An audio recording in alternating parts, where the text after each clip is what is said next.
I won't allow you to live with my money, she insisted. Kobe yanked his hand.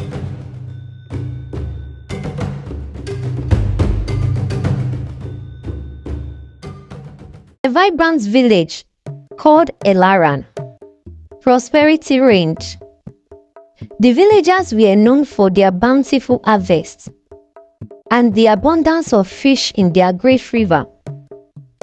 Elaran was envied by neighboring villages, who wished that they could share in its wealth. The men of Elaran were renowned fishermen, spending their days on the river, while the women and children took the catch to markets in the nearby towns. Life in Elaran was blissful and thriving. In this village of Elaran, there lived an old woman named Mama Awaya, who lived in the outskirts of the village. Mama Awaya had no children or husband.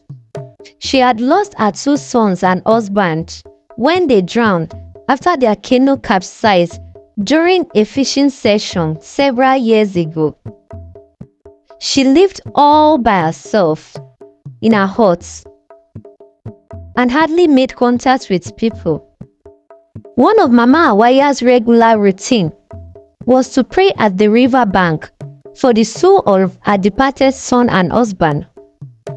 She always prayed for the continual success of the village too, offering little sacrifices, asking their ancestors to keep blessing the village.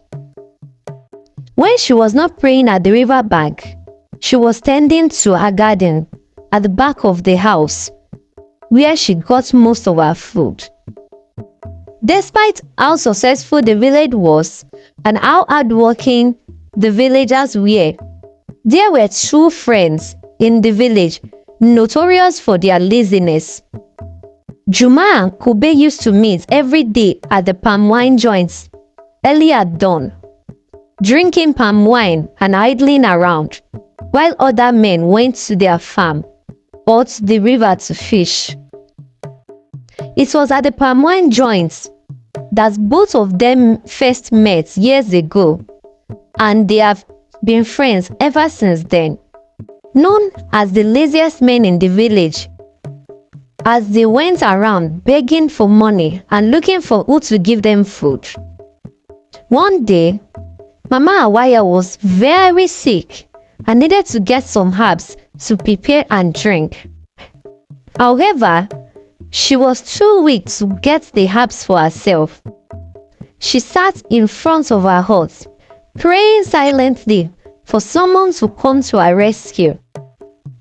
Several hours passed and it was almost nightfall, yet no one had passed by her hut. She managed to get on her feet and drag herself back into her hut. As she was about to enter, she heard footsteps approaching her hut. She was very relieved. Finally, someone is coming, she murmured. She turned around as the footsteps got closer and saw Kobe and Juma strolling past her hut. "My sons," she called out to them in a faint voice. Kobe heard her call and called Juma's attention to it. They stopped and greeted her. "Good evening, Mama." "Good evening, my sons," she replied. "Please, can you do me a favor?" she pleaded. "Mama, what is it?" "We are in a hurry," Juma replied. "I am very sick and I need to get some herbs from nearby. Can you help me with this?" "Mama, we don't have time for all that now," Kobe said. "As you can see, we are going somewhere." "Please, my son," she begged. They both thought about it for a minute and told her that they are willing to go get the herbs for her, only if she was able to pay them for their services. "We are not your errand boys, Mama. If you want us to get these herbs for you, then you must give us something." Mama Awaya agreed without hesitation. She just wanted to get better, and that was the most important thing for her. She described the herb to them and they both left immediately to get the herbs for her. Mama Hawaya was very relieved. She needed to get those herbs so that she could get better, and she didn't mind paying for them. She managed to enter the hut and get ready the fireplace and pot to boil the herbs. Then she sat down patiently, waiting for them. After about an hour, Kobe and Juma finally returned with the herbs. Mama Hawaya was very happy and thanked them both for helping her get the herbs. Then she brought out a clay pot from underneath her bed, opened it, and took out some money, of which she handed over to them. Kobe and Juma were both shocked by the huge amount of money in the purse. They had never seen that kind of money in their lives. I never thought that Mama Hawaya would have such an amount of money with her. She returned her pot back under the bed and thanked them again. Juma and Kobe stepped outside, and they were silent for a few seconds. "Are you thinking what I'm thinking?" Kobe asked, finally breaking the silence that seems to last for eternity. "What are you thinking?" Juma replied. "How did this old woman, living all alone, get such a huge amount of money? I don't even care about how she got the money. And that's not even what I'm thinking." "So what are you thinking?" Kobe asked. "We have to get that money. She's an old woman and will probably die soon. And she has no family to even inherit the money." Kobe thought about this for a while and agreed with him. They stepped back into the hut and met Mama Hawaya washing her herbs. "My son, you came back?" she asked. "Yes, Mama. We came back for the money." Kobe went straight under the bed and grabbed the pot of money. "Don't take my money. Don't steal from me," she pleaded with them, faintly. "Mama, don't worry. You won't be needing this money. Let us take it and keep it for you." "No, don't take my money. My husband left it for me. It is his hard-earned money. You must work for yours too." She pulled herself together and managed to get up. She held Kobe by the hand. "Are you trying to insult us?" Juma asked. "What do you mean that we should work for our own money? Why should we work for our own money when you have this huge amount of money at home that you don't even need?" "I won't allow you to live with my money," she insisted. Kobe yanked his hand away from her grip and shoved her to the ground. "Let go of my hand," he screamed. Mama Hawaya fell and hit her head on the pot she was going to use to prepare the herbs. She didn't move for a second. When they saw that she wasn't moving, they panicked. "We have to get out of here now," Kobe advised. "No, Juma, that's not good. We can't just leave her like this. Let's check if she's dead." They checked her and realized that she was dead. "Instead of leaving her body on the floor, let us take her outside and bury her," Juma replied. They took her outside of the hut and buried her at the back of the house. Certain that no one was watching them, they cleaned up the house and left with her money. Kobe and Juma lived lavishly for the next few days. They went to the palm wine joint and bought palm wine for everybody. People who knew them started to wonder where they got all the money that they have been spending from, since they were well known to be very lazy. Whispers started flying around as they continued spending lavishly, buying whatever they wanted and things they did not even need, and buying things that they could not even afford in the past. As the day went by, the village began to experience a dull atmosphere. It was during the raining season, but rain hadn't fallen for weeks. The crops on the farm were drying up, and their great river was fast drying up too. The villagers started noticing and at first they didn't think so much about it. But as the issue persisted, they started getting worried. The river had almost dried up at this point, and there was no fish for them to catch anymore. Even the crops in their farmland all had started growing dry as there was no rain. The villagers were getting anxious and uneasy as the day passes.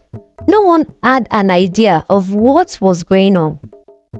The king and his chief were at a loss, so he called for a meeting, and they decided after the meeting to offer sacrifices to the gods. They bought plenty of animals and sacrificed them to the gods. But despite all these sacrifices, nothing changed. At this point, they began to panic. Most of them have lost their source of livelihood, and the village that used to be an envy of others was now a shadow of itself. Meanwhile, Kobe and Juma continued spending the stolen money lavishly, even when others were struggling and couldn't afford to put meals on their table. Both of them could afford anything they wanted, and they even started spending on women. They went after the beautiful maidens in the village and enticed them with money. They slept with as many women as they could, and those that wanted to have a share of their money. The king was getting worried as things continued to go south. He summoned the chief priest to ask for solution to their predicaments. The chief priest was a wise old man who was well respected in the village. The king tasked him with finding a lasting solution to their problem and bringing an end to the drought that they were experiencing at that point. The chief priest consulted the gods, and it was revealed to him what was the cause of their predicament. He revealed to the king that an evil deed had been committed, and the river gods were angry. They wanted the culprits to confess to their crime in public, otherwise things would get worse for them. The chief priest also revealed that the culprits themselves had only 7 days to confess their evil deeds, otherwise they will face a slow and painful death. On hearing this, the king took immediate action and asked the town crier to announce the chief priest's revelation to the whole village. When Kobe and Juma had the announcements, they were very scared. They began to wonder what would happen to them if they didn't confess to their crime. Kobe decided that they should wait a few days to see what will happen. Maybe or perhaps this announcement wasn't for them. 3 days after the announcement, Juma began to experience severe body pain. He could hardly move, nor talk, nor even walk. Kobe was very scared to die. He didn't know what kind of fate was going to befall him. The next day, he woke up with severe pain as well. It was like he was being pierced with thousands of needles at the same time. Blood was dripping from his eyes, nose, and ears. On the 6th day, it got even worse for them. They could no longer eat or drink. Seeing this, they decided that they had to confess and put an end to the pain once and for all. They went to the village square and announced that they had a confession to make. The people were surprised to see them in their condition.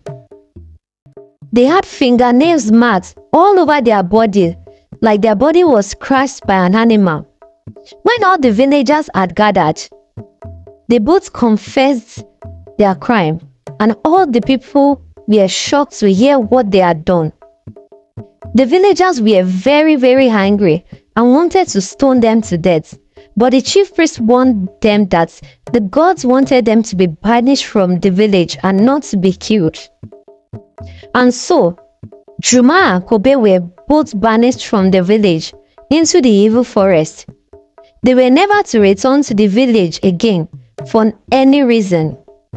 The chief priest offered a peace offering at Mama Awaya's burial site to appease her spirit and ask for forgiveness. Then he offered sacrifices at the river to appease the gods and cleanse their village from all evil. Several days later, rain began to fall and the river returned, and so did the fishes. And in no time, Ilaran village was blooming again. Juma and Kube continued to live in the forest as they had now been struck by leprosy. They were not accepted in other villages they went to for the fear of infecting them with the disease.